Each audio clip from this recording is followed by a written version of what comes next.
ಗೃಹಲಕ್ಷ್ಮಿ ಬಂದ್ ಮಾಡ್ಬಿಡೋದಾ? ಹೇಳ್ಬಿಡಿ ಒಮ್ಮೆ. ನಾವು ಬಂದ್ ಮಾಡೋಣಾಗಿಲ್ಲ. ಅಲ್ಲ, ನೀವು ಹೇಳ್ಬಿಡಿ, ಯಾರಿಗೂ ಉಪಯೋಗ ಇಲ್ಲ, ಅನಾನುಕೂಲ ಆಗಿದೆ, ಯೋಜನೆನ ಬಂದ್ ಮಾಡ್ಬಿಡಿ, ಜನ ಕುಡಿಯಕ್ ಹೋಗ್ತಾ ಇದ್ದಾರೆ. ಗೃಹಲಕ್ಷ್ಮಿ ಎಷ್ಟ್ ಜನಕ್ಕೆ ಬರ್ತದ್ರಿ? ಎಷ್ಟ್ ಜನ ಇನ್ನೂ ಉಳಿದಾರ? ಅವ್ರಿಗೇನೋ ಕುಂಟು ನೆಪ ಹೇಳಿ ಅವ್ರದ್ದು ಲಿಂಕ್ ಸರಿಯಾಗಿಲ್ಲ, ಅಕೌಂಟ್ ಸರಿಯಾಗಿಲ್ಲ, ಇದನ್ನ ಸುದ್ದಿ ಮಾಡೋದು ಯಾವಾಗ? 9 ತಿಂಗಳಾತ. ಎಲ್ಲರಿಗೂ ಕೊಡ್ಬೇಕಲ್ರಿ. ಎಲ್ಲರಿಗೂ ಕೊಟ್ಟಾಗ ಅದು ಸ್ಕೀಮ್ ಯಶಸ್ವಿ ಆಕತಿ.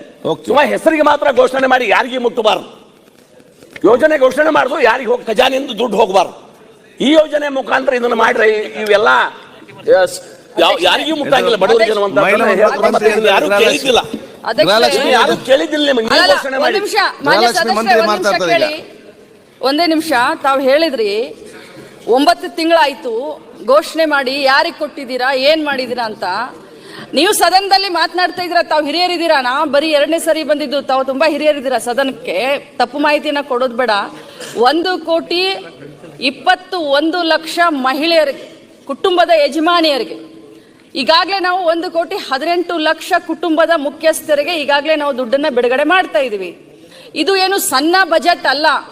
ನೀವು ಎಷ್ಟು ಜನರಿಗೆ ಕೊಡ್ತಾ ಇದ್ದೀರಾ, ಎಷ್ಟು ಜನರಿಗೆ ಮಾಡ್ತಾ ಇದ್ದಾರೆ ಅಂತಂದ್ರೆ 34,000 ಕೋಟಿ ಅನುದಾನವನ್ನ 1 ವರ್ಷಕ್ಕೆ ನಾವು ಕೊಡ್ತಾ ಇದ್ದೀವಿ. ಇದು ಸಣ್ಣ ಯೋಜನೆ ಅಂತೂ ಅಲ್ಲ. ನೀವು ಮಧ್ಯಪ್ರದೇಶದಲ್ಲಿ ಲಾಡ್ಲಿ ಬೆಹನ ಅಂತ ನೀವು ನಮ್ಮನ್ನ ನೋಡಿ ನೀವು ಕಾಪಿ ಮಾಡಿದ್ರಿ. ಅಲ್ಲಿ ಏನು ಕೊಡ್ತಾ ಇದ್ದಾರೆ, ಏನು ಮಾಡ್ತಾ ಇದ್ದಾರೆ, ಎಲ್ಲರಿಗೂ ಮುಟ್ಟಿದೆಯಾ, ಎಲ್ಲ ಬೆನಿಫಿಷರಿಗೆ ಹೋಗಿ ಮುಟ್ಟಿದೆಯಾ, ಕಾಗದ ಪತ್ರ ಸರಿಯಾಗಿ ಆಯ್ತಾ? ನಾವು ಅದನ್ನ ಕೇಳೋಕೆ ಹೋಗ್ತಾ ಇಲ್ಲ. ನಮ್ಮ ಯೋಜನೆ ಮಹಿಳೆಯರಿಗೆ ಆರ್ಥಿಕ ಸ್ವಾವಲಂಬನೆ ಜೀವನ ನಡೆಸಲಿಕ್ಕೆ ಯೂಸ್ ಆಗಿದೆ, ಉಪಯೋಗ ಆಗಿದೆ. ಪ್ರಿಯಾಂಕ್ ಖರ್ಗೆಜಿ ಅವರು ಹೇಳಿದ ಹಾಗೆ ಬೆನಿಫಿಷಿಯರಿಗಳು ಯಾರು ಏನು ಅಂತ ಇಲ್ಲ, ಎಲ್ಲರೂ ಆಶೀರ್ವಾದ ಮಾಡ್ತಾ ಇದ್ದಾರೆ. ನೀವಷ್ಟೇ ಇಲ್ಲಿ ಬಂದು ಹೇಳ್ತಾ ಇದ್ದೀರಾ ಇದರಿಂದ ಅನಾನುಕೂಲ ಆಗಿದೆ, ಅನಾನುಕೂಲ ಆಗಿದೆ ಅಂತ. ಒಂದು ನಿಮಿಷ. ಅವರ ಕ್ಷೇತ್ರದಲ್ಲಿ ನನಗೊಂದು ಅರ್ಧ ಗಂಟೆ ಟೈಮ್ ಕೊಡಿ. ಎಷ್ಟು ಸಾವಿರ ಮಹಿಳೆಯರಿಗೆ ಅಂದ್ರೆ ಕುಟುಂಬಗಳಿಗೆ ಗೃಹಲಕ್ಷ್ಮಿಯಿಂದ ಅನುಕೂಲ ಆಗಿದೆ ಅನ್ನೋದನ್ನ ನಾನು ಅವ್ರಿಗೆ ಡೀಟೇಲ್ಸ್ ನ ತಂದು ಕೊಡ್ತೀನಿ ಸರ್. ನನಗೊಂದು ಅರ್ಧ ಗಂಟೆ ಟೈಮ್ ಕೊಡಿ. ಕೊಟ್ಟಿದ್ದಾರೆ. ಆದ್ರೆ ಕೊಟ್ಟ ನಂತರ 5 ತಿಂಗಳ ಗೃಹಲಕ್ಷ್ಮಿ ಯೋಜನೆ ಹಣ ಬಂದಿಲ್ಲ. 5 ತಿಂಗಳ ಮಹಿಳೆಯರು ನಮ್ಮ ಆಫೀಸ್ ಬರ್ತಾರ, 5 ತಿಂಗಳ ದುಡ್ಡ ಬಂದಿಲ್ರಿ, ಹೇಳ್ರಿ ಅಂತ ನಾವ್ ಯಾರಿಗೆ ಹೇಳೋನು? ಈಗ 100 ಜನರಲ್ಲಿ 3 ಜನರಿಗೆ ಬಂದಿಲ್ಲ, 97 ಜನರು ಸಂತೋಷದಿಂದಿದ್ದಾರೆ. 6 ಜನರ ಪರವಾಗಿನೂ ಕೂಡ ನಮ್ಮ ಇಲಾಖೆ ನಮ್ಮ ಸರ್ಕಾರ ವಂಚಿತ. ನಿಮ್ಮ ಕ್ಷೇತ್ರದಲ್ಲಿ ಯಾರಿಗೆ ಬರಲಿಲ್ಲ ಆ ಪಟ್ಟಿ ಮಾಡಿಕೊಂಡು ಮಂತ್ರಿ ಕೊಡಬೇಕು. ನಾನು ಹೇಳ್ತೇನೆ, ಹೆತ್ತವರಿಗೆ ಹೆಗ್ಗಣ ಮುದ್ದತ್ತ. ಹಂಗೆ ಇವ್ರ ಯೋಜನೆಗಳಿಗೆ ಪ್ರೀತಿ ಮಾಡ್ತಾರ. ಅದ್ರ ಜನ ಎಷ್ಟು ಕಷ್ಟ ಪಡ್ತಾರ ಅವ್ರಿಗೆ ಗೊತ್ತಿಲ್ಲ. ಅದ್ರ ಅಲ್ಲಿ ಸ್ಥಳೀಯವಾಗಿ ಈಗ ನನ್ನ ಕಷ್ಟ ಮಾನ್ಯ ಅಧ್ಯಕ್ಷರೇ, ನಾನೇನ್ ಹೇಳ್ತೇನೆ, ನಮ್ಮ ಕಷ್ಟ ಹೋಗ್ಲಿ. ಇವರಿಗೆ ಗೃಹ ಲಕ್ಷ್ಮಿ ಕೊಡ್ತಾರ. ಅವ್ರ ಮನ್ಯಾಗ ಅವ್ರ ಯಜಮಾನರು ಬಡದ ಕಸ್ಕೊಂಡು ಹೋಗಿ ಸರಿ ಅಂಗಡಿಗೆ ಹೋಗ್ತಾರ.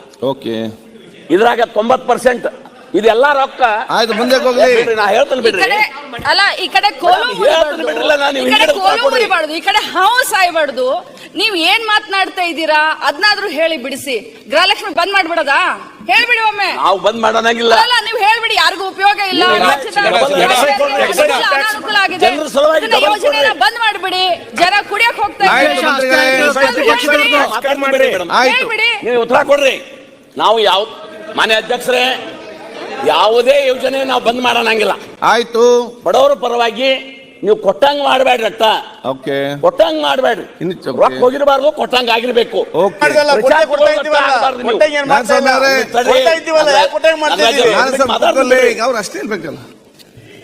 ಅದು ನಿಮ್ಮದು ಯೋಜನೆ ನಿಮ್ಮ ಜನರ ಮ್ಯಾಗ ಪ್ರೀತಿ ಅಂದ್ರ ಅದು ನೇರವಾಗಿ ಹೋಗಿ ಮುಟ್ಟುವಂತದ್ದನ್ನ ನೀವು ಮಾಡ್ರಿ.